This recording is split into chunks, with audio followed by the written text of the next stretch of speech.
Build bridges, not walls, to supersize and grow your business. Sharon Horne-Ellstrom here. This is a great idiom. It's been around for at least 2,500 years when the Greek philosopher and logician, I think it's a logician, somebody that deals and talks about logic, I guess, Heraclitus, Heraclitus, not sure I'm pronouncing it right, but it doesn't matter, because in addition to him using it and talking about it over 2,500 years ago, Sir Isaac Newton gets a lot of credit for creating this idiom and expression, because he talked a lot about building bridges, and he said we build too many bridges or too many walls and not enough bridges, meaning not just physically and metaphorically, but also in our minds. We spend too much time focusing on problems and obstacles and difficulties and challenges and why we can't do something, instead of solutions, why we can. And I'm all for that, so I love that philosophy. Hey, focus on the solution, not on the problem. Identify the problem, but then immediately jump to solutions, especially when we're building and growing and supersizing our business. Why?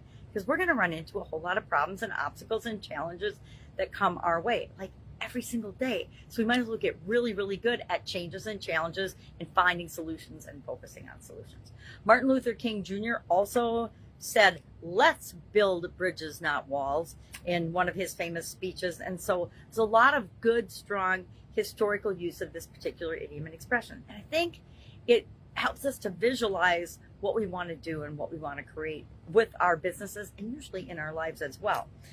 What are some ways that we can build bridges, not walls? Bridges invite dialogue. I need more coffee. Dialogue and discussion.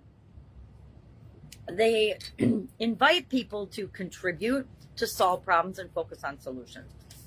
Walls, on the other hand, stop everything. They stop communication. They stop traffic. They stop entering or leaving borders. So if we are building walls, and I saw this a lot in corporate America, where we actually had walls built up around all the lower levels of an organization, till you got up to like the vice president level, and then they would communicate across vice presidents. But below that, nobody talked to one another. Everything had to go up to the vice president level and back down again.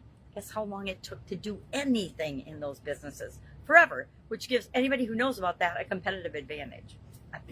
I may or may not have capitalized on that throughout my career and my lifetime.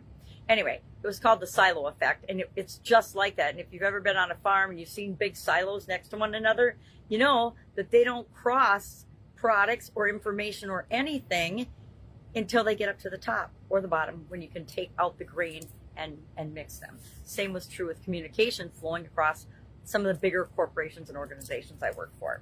So we want to knock down some of those walls and barriers to communication and to information, and work together. It's how a lot of people feel about competition when they're building and growing and supersizing their business.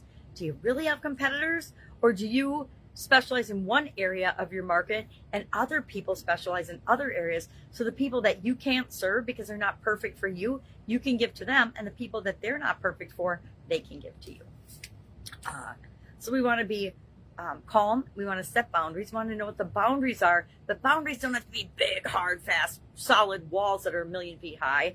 They can just be guidelines, principles. If we know what we're here for, if we know who we serve, if we have a clear understanding of what we want and who we want to help, it makes it easy to decide who's for us and who's for other people, etc. And the other thing I thought was really interesting about this, and if you think about it, it takes just as long to build a bridge as it does to build a wall. It takes about the same amount of resources and the same amount of time. So why wouldn't we build things that bring us together versus things that keep us apart? Just something to think about today. Love to know your experience with this particular idiom and expression. Share in the comments below or message me directly. And I'll, of course, be sitting around with another interesting idiom. What does it mean? Where does it come from? And how might you use it to think about and build and grow and supersize your business? Have a great day.